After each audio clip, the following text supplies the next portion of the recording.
All rise. Court of Appeals Division 1 is now in session. Thank you. Please be seated.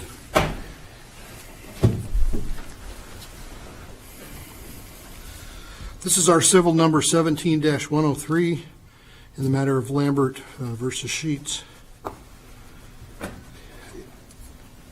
This is the time set for argument. Each side will have 20 minutes in which to argue its position. The appellant may reserve a portion of that time for rebuttal argument. Counsel, you need to keep track of the time for on your own. We have read the briefs and conferenced this case. We're familiar with the facts and issues presented. Would each of you, as you begin your argument, identify yourself and the party you represent? Counsel for appellant may proceed.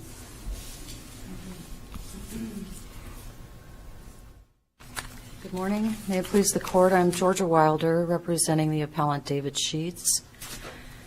Your Honors, the issue in this case is a very discrete issue. It involves the appropriate division of a piece of, another part of, the public safety personnel retirement benefit in a dissolution of marriage proceeding.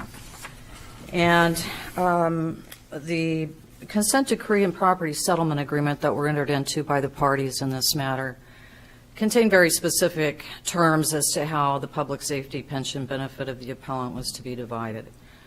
Specifically, appellant was to continue making all the parties' Chapter 13 bankruptcy plan payments, which were in progress at the time of the divorce. As soon as he finished that, he was to commence paying the appellee her share of the pension that she could be receiving had he chosen to retire at the time the community terminated, because he already had 20 years in at that time and was eligible for retirement. But help me out. At the time the petition was served, had he decided to participate in drop? No. Okay. And in fact, at the time of the hearing before the trial court here, he had still not made that decision. Not to be too direct, but why isn't that a dispositive fact? Because if the drop, if the money's deposited into drop were the result solely of post-petition labor on his part, why isn't that sole and separate? Well, I would agree in this case it is. Had the decree been a more sort of typical decree in which the appellee had was going to receive her part of the pension if, as, and when received by the appellant, instead of getting a cash payment, then she would have foregone receipt of her pension payments, and when appellant participates in drop, then the pension payments that both parties could be receiving are put in the drop account and accumulating interest. So if an appellee wasn't receiving her payments on an ongoing basis under CALSH, she would in effect be funding that drop account to the extent of the part of the pension payments she could be getting. By virtue of the delay in receiving payments. But here, there was no such delay, so I'm struggling to find the community aspect of drop in this case. I have struggled to find that as well. I don't believe there is community. The judge thought that inured from the value of the plan itself. I mean, isn't that the judge say something like that? He did. Something about it being an intrinsic or inherent quality of the program. And it might be so of like a COLA, but here he had to work for it, didn't he? Correct. And that's our position as well, Your Honor. Well, and the money that he was paying her, however that's characterized, essentially was an agreement where she agreed that she would have no claim in his pension and he would pay this money. However, it was called spousal maintenance, I think, wasn't it? Correct. But essentially she agreed to receive the spousal maintenance and waived any interest in the fund, isn't that? Well, she didn't waive interest in ongoing pension payments at the time that he exits the program and starts receiving a monthly payment. Then instead of him paying it to her, she would be able to receive it directly from the system.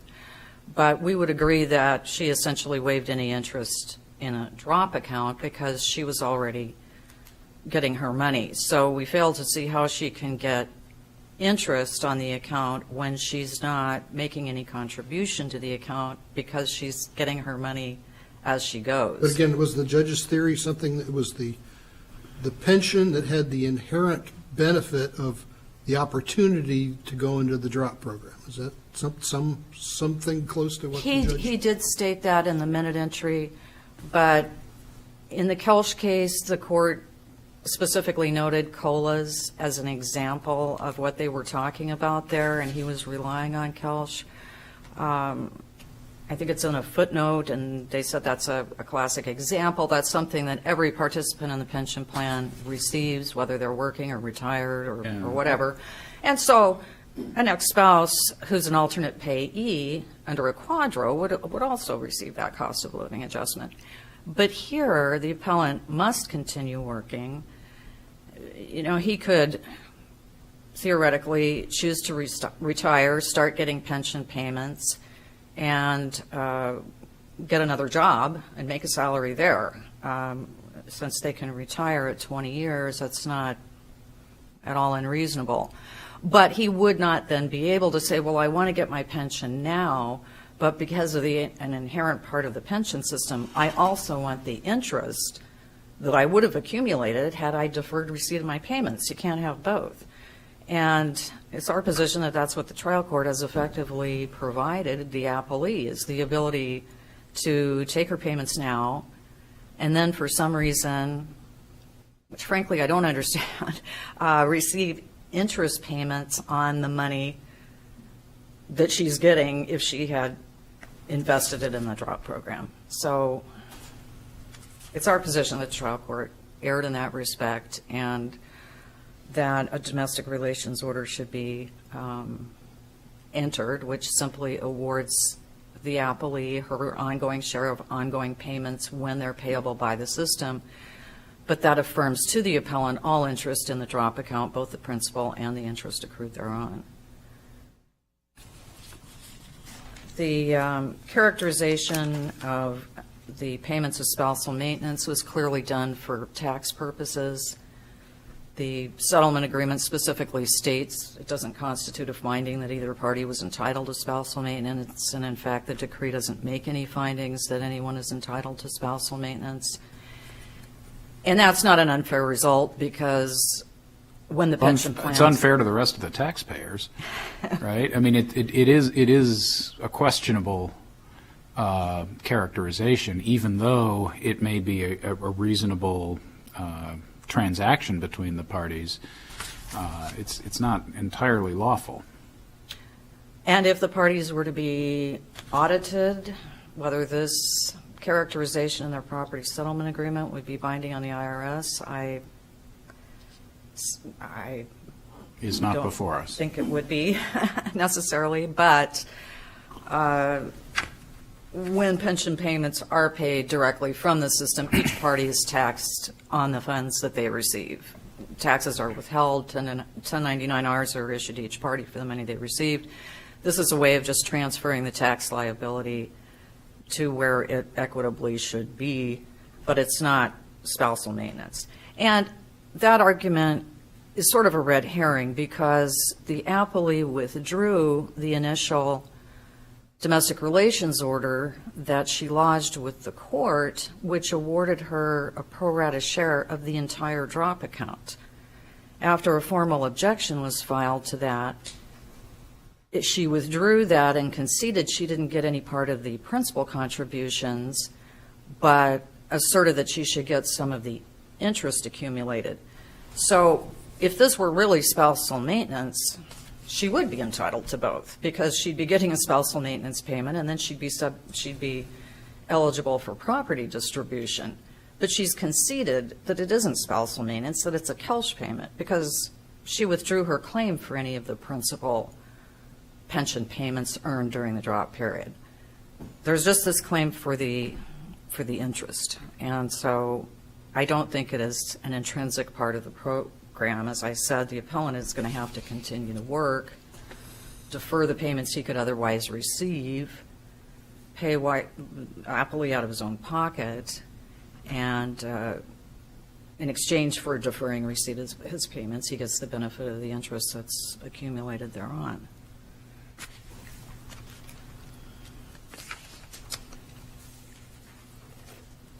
If there aren't any other questions on that, I would like to address the cross appeal. The appellee has appealed the denial of attorney's fees, and we would argue that the trial court correctly exercises discretion to deny attorney's fees, relying on Edsel versus Superior Court, which states that ARS 25-324 overrides a provision in a property settlement agreement regarding the award of attorney's fees to the prevailing party. And in this particular case, there was no evidence presented of financial circumstances of the parties, so 25-324 wouldn't have afforded any basis for an award of attorney's fees on that prong.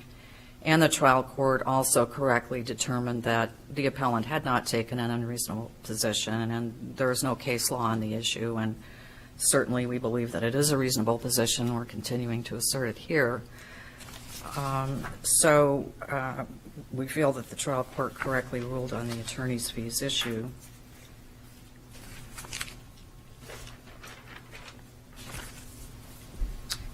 The appellee did attempt to distinguish Edsel on the basis that it involved the reopening of a decree, but that wasn't really the basis of the attorney's fees. I think the attorney's fees ruling stands on its own, regardless of whether the underlying case involved the reopening of a decree or any other family law matter.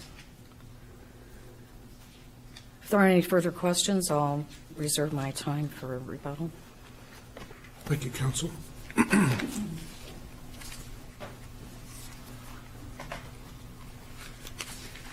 May it please the court, Ray Dietrich for Dana Lambert. Ms. Lambert didn't waive any interest in DROP. If you look at Kelsch, it's about 20 years before DROP was even implemented, so Kelsch didn't even know about DROP because it didn't exist. I think what this case turns on is how it was structured. I'm going to address a few comments that counsel made. Before you do that, I'm not sure that the issue here is whether she waived any claim. I think the issue is whether she had any claim to waive. Judge Swan, I'll go to your point that you said you didn't see how it was community. It's community in this regard. When the participant enters DROP, he's retired. His entire benefit is deposited into a DROP trust. It's a guaranteed return that's set by the board every year. I think it was 7.5 for that year. Why it's community is that a portion of what was granted to Ms. Lambert is in the DROP in generating that return. So even though I know you mentioned it was post-decree effort, but we're using what was awarded to Ms. Lambert as her property right. Her portion goes into DROP to generate the return. Wasn't that double counting? Because she's getting the money that she doesn't have to wait for the money. She doesn't have to work for the money. She's receiving the money. So how is it that she gets to receive the principal and get interest on principal that she's able to spend freely? Because that would be a great deal. She's not receiving the principal while she's getting spousal maintenance. And according to our Arizona Supreme Court, those two issues, spousal maintenance, as you know, and property division, are separate and distinct. That's number one. Number two is, I think it's pretty easy to see through the drafting here.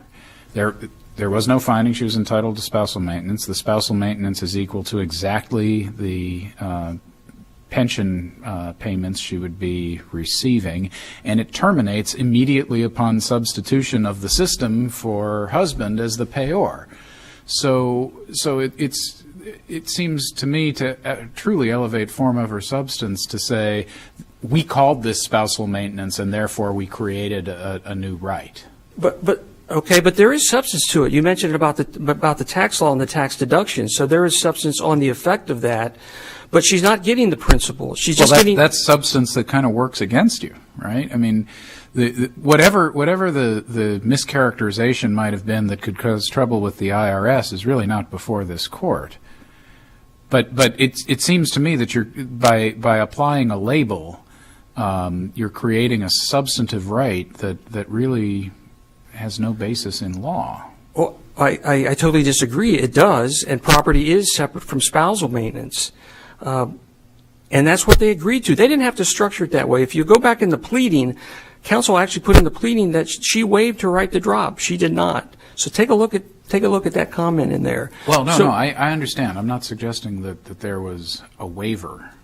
What I'm concerned with is whether there's a claim and whether there's any community interest in drop at all. Well, again, the core rationale is separate and distinct, and the interest generated is using Dana Lambert's share. While I know she's getting spousal maintenance, but she's not getting a principal return. The plan is taking her share along with Mr. Sheets' share, putting it into the drop trust and generating a return. He has to wait to get his money, but she doesn't, and yet they share in the interest? That's how they structured it. You said there was no findings of fact. There weren't a whole lot because this was a stipulated agreement that the court accepted and just incorporated into the decree. So there wasn't a whole lot of findings by the court. They took the agreement at face value. By the way, she was unrepresented when she signed that, and they incorporated that into the decree. And also Kelch says that once property is awarded, that other spouse, the original controlling spouse, loses interest and control over that.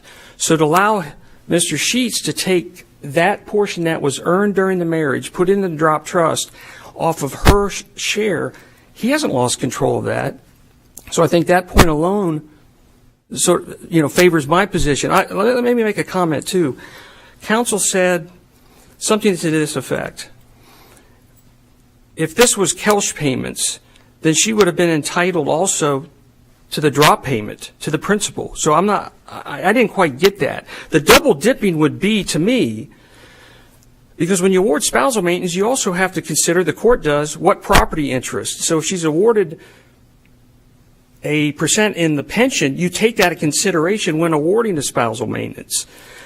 It's not uncommon to tie the two together. Well, and they did, right? I mean, the spousal maintenance went from exactly half the pension to zero the very day that the pension started paying. That's not unusual.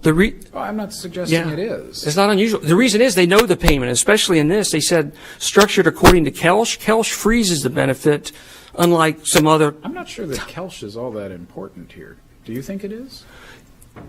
Well, it is in the fact that it's cited that they're going to be controlled by Kelch, the payment. So it tells me it's just a way of valuing the pension. So in that, it is controlling in the amount and how that's how they came up with the amount. But I don't. That's correct. That's right. And so, okay, that's historically relevant. But I don't think that Kelch addressed anything relating to the dispute we're here to deal with today. It did not. It's an 80s case, and drop came in 2001. So it's even if there had been disconnected. Some drop, some economic equivalent, some notion that a benefit requires post-dissolution work to achieve, I think Kelch would probably assist in the proposition that the spouse has no interest in the post-dissolution work. There's two views of thought. I mean, Kelch uses a frozen benefit formula as compared to a time rule which would allow it. Let me just put it this way. You've characterized this transaction as both parties' money is being deposited into drop, and that generates the return. I don't think that's an entirely accurate characterization of drop, though. Drop isn't just a great investment that yields a fixed return. Drop requires you to come to work every day. And the moment you stop, you don't get that return. So it's not the mere depositing of community funds into an investment. It's a day-by-day obligation post-dissolution that one spouse has to make that return. And it is, as far as I can tell, compensation for that work that the husband in this case is doing. It's not really. I agree with you to a certain extent. For me to say that there's not post-decree labor would be silly. There's a component of that, but he's not getting paid from that. He earns a salary and drop. The benefit, the pension benefit, goes into the trust. He gets paid for his work through a salary. Well, so he has a double pay. Let's say there was no drop. Let's say that dissolution had happened 2 years into the marriage, and then for the next 18 years he works. He's getting paid a salary, but a portion of his compensation is participation in the plan. I don't think that it would be reasonable for wife to argue that those first 2 years entitle me to some ongoing accrual of benefits for the next 18, because after all, without my 2, we never would have had the ability to retire. Under the time rule, it would, because it's the ending accrued benefit. You could be married a year and the participant worth 100 years, and it's the ending benefit. And that's the dichotomy with how you divide these pensions, time rule versus fixed frozen benefit. The end rule, yeah, it would affect the calculation of the benefit, assuming that wife waited to receive it. Right. Well, she'd have to wait. It doesn't mean that wife continues to accrue any sort of benefit for the labor invested in getting those benefits after 20 years. But it's the benefit earned during the marriage, her portion that is in that trust drop that generates the return. The plan has signed off on this, so they have put that in perspective, because we can send the plan 100 quadros, and if they deny it, back to the courthouse. They've signed off on it, so it's not unusual to them, and they've done it. So again, my core rationale is how often has the plan seen a deal like this, where payments of pension benefits before retirement are mislabeled as spousal maintenance for convenience or for tax purposes? Does the plan really bless that? Okay, well, there's 2 questions there. I don't know on how many cases they've reviewed, since I don't work there. Number 2, they've just approved it with a letter. The ministerial act. They've approved it. So it's, to me, when I see an approval with not a call from Michelle Pecan down there, hey, what's going on with this? I can imply that it was approved fairly quickly, because I will get some calls on those cases. When the quadro was submitted, did the plan review the PSA? I don't know if they did or not. They just looked at the quadro to see if it was in an acceptable form and assumed there was an agreement underlying it, or court order. And that's typical. Under ERISA, right, the circuit say a plan administrator has no business to look at the underlying documents. Didn't review the substance of this transaction. Well, sir, I don't know that. How would I know that? So its approval is of limited value. I don't know. Okay. Yeah. I'm going to move on to fees, if I may. Under 25.327, property division is non-modifiable. The parties agreed to an enforcement clause that if they had to go back to court to enforce this, the prevailing party would be entitled to fees. Unless the court can justify reopening this case under Rule 85, which is the prodigy of Rule 60, they can't change that. If you go back and look at what the court did, they sanctioned and approved the settlement agreement, which included that attorney's fees clause. This is not a reopening action. This is an enforcement action. 99% of these cases involving quadros, this is not a quadro, but it's similar, is post-decree. They all are that way, because the attorneys aren't going to handle it. So it's not unusual that we're here post-decree with a quadro. We haven't reopened. The court is going to have to find some reason to reopen that case. In Edsel, it was new law. It was the Uniform Services Former Spouses Protection Act back in '84. That was their justification to opening the case. The court has signed off on this. The court said that the settlement agreement terms are reasonable. I think we can imply that that means fair, because the 25.327B correction, 25317B says that the court can't reopen it unless they find it unfair. So if they're saying it's reasonable then, which I think means fair, they can't just say, oh, I'm going to go back on what I ruled on earlier, and I'm going to say, you can't do that. I don't think the trial court had justification to reopen the case to look at that. And that's all I have. Thank you. Thank you, counsel.